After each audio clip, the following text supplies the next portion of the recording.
Hello, everyone. This is Rick, and welcome to Astral Club. This is an interview with the wife of Jesus. Before we get into it, just want to mention a couple things. First, Patreon. If you'd like to support this channel, you can certainly do so on Patreon. When you join, you get advanced podcasts, a chat function where you can talk with everyone, and a direct mail where you can ask me questions whenever you like. If that sounds interesting to you, then just go down to the description section and select the Patreon icon. Next up, private astral projection lessons. If you'd like a lesson, learn how to astral project, be glad to work with you. Work with folks now all over the world. All you have to do is go down to the description section. There's an email there. Just ask for more information. Okay, let's get started. This idea to interview the wife of Jesus came from Naima, who is one of my important patrons on Patreon. Thank you, Naima. I thought this would go well with last week's interview with Jesus. Hopefully, when I'm done, you'll agree with me. Let's get started. An interview with the wife of Jesus. A warm twilight settled over an olive grove. A woman sat on a smooth white stone bench, her presence calm and radiant. Her eyes reflect centuries of memory, joy, grief, and something deeper still. She motioned to a place beside her, and I accepted her invitation.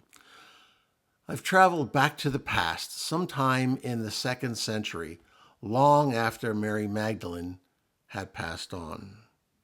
Mary was very delicate physically, but her eyes shone forth with a great strength. She was a head shorter than my 5'11" frame.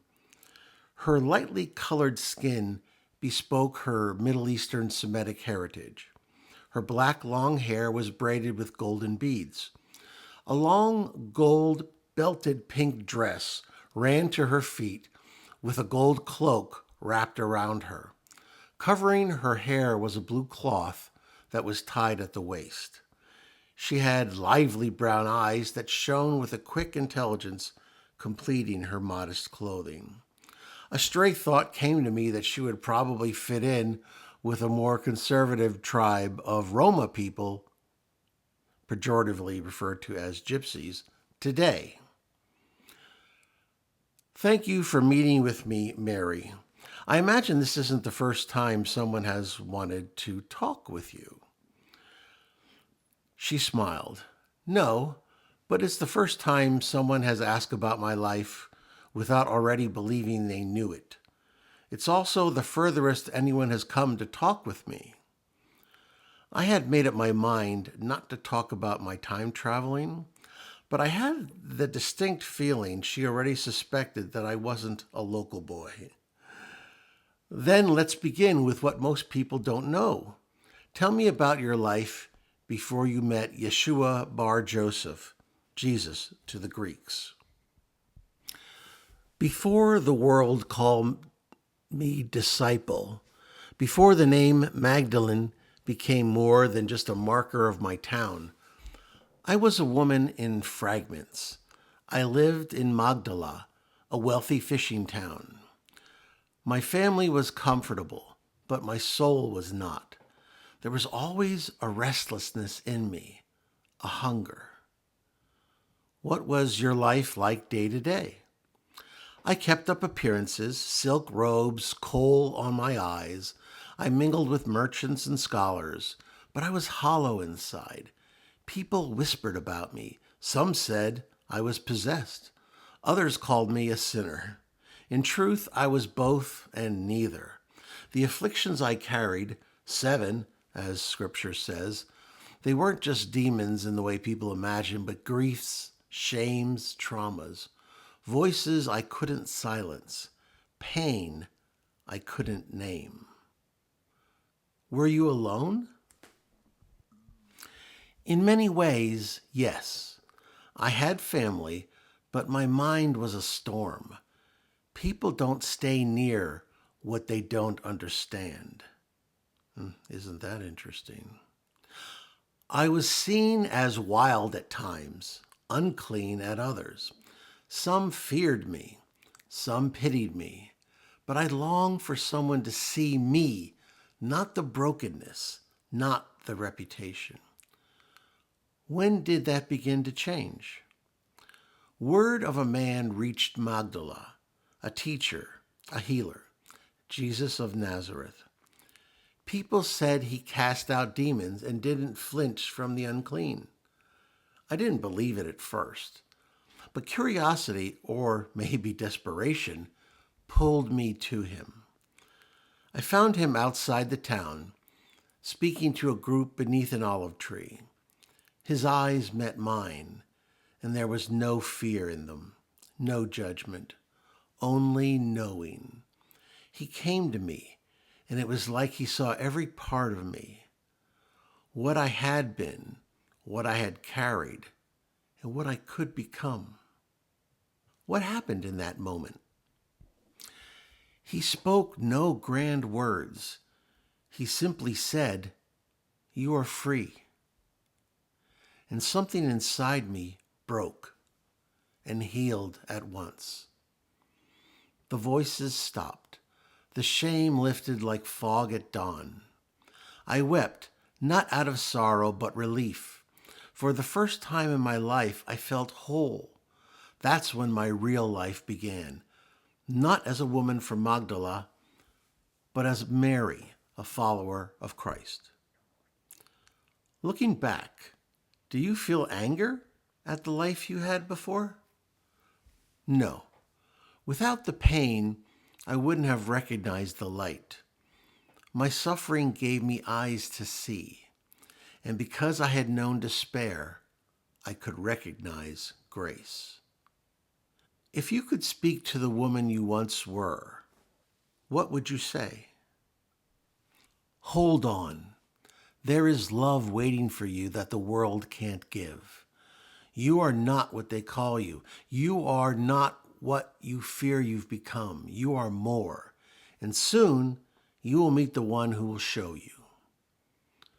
My next question has been long discussed, at least where I come from. Were you married to Yeshua bar Joseph, Jesus the son of Joseph? Yes, I was his wife, his partner, not just in love, but in purpose. We walked the same path. His mission was never meant to be carried by one man alone. That contradicts a lot of religious doctrine. Doctrine is written by survivors. Power protects itself. After the crucifixion, they couldn't allow the truth of our union to stand. It would have elevated the feminine, challenging their hierarchy. They erased me where they could, turned me from apostle to prostitute. But truth doesn't die. It sleeps. And you are more than a follower. I was the 13th, the one who understood not just the words, but the silences in between. The others, Peter especially, had difficulty with this. I wasn't a threat to Jesus, but I was a threat to them. In the Gospel of Philip, there's a passage that says Jesus loved you more than others, that he kissed you often on the lips. Yes, it was not scandal. It was sacrament. The kiss was a transmission of knowing, of gnosis. Love was his way of teaching, not ruling.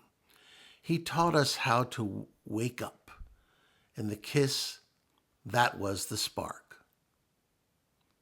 Did he tell you what would happen? How it would all end? He told me it wouldn't end. That the story would fracture, yes. That they'd crucify him, and eventually me in other ways. But he also said that the seed had been planted, that what we began together would bloom in places and ways the empire could never understand. Are there teachings he gave you that were never written down? Many. The most important was this: God is not above us. God is within us, male and female, dark and light, all things balanced within. He told me I carried the womb of wisdom, Sophia, that the church would only be whole when it remembered her.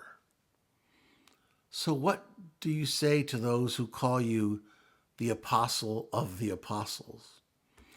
I say it's not enough. I wasn't his messenger. I was his mirror. We carried the same flame. Some believe you fled to France after the crucifixion, that you brought a child with you. I did, our daughter. Her name was Sarah, not just a child of blood, but of legacy. Through her, we tried to keep Yeshua's holy words alive in a world at war with them. Do you believe the world is ready now to hear your story? I believe it's beginning to remember. The age of hidden things is ending. Truth rises like dawn. It cannot be held back forever. I could sense that my time here in this past was short. I could feel the signal. So I said, thank you. I was pulled back to the 21st century and my body.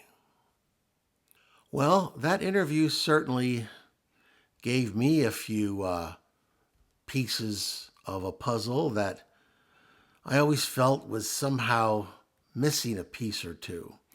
Perhaps it is the same for you. If you liked this, please hit the like button, share it with those of like minds. Subscribe if you haven't already. And please, I know you have questions and comments. Any other questions would you have asked? Please share that with me. And any questions or comments, I'm sure, will be of interest to everyone. This is Rick, and I will see you on the astral plane.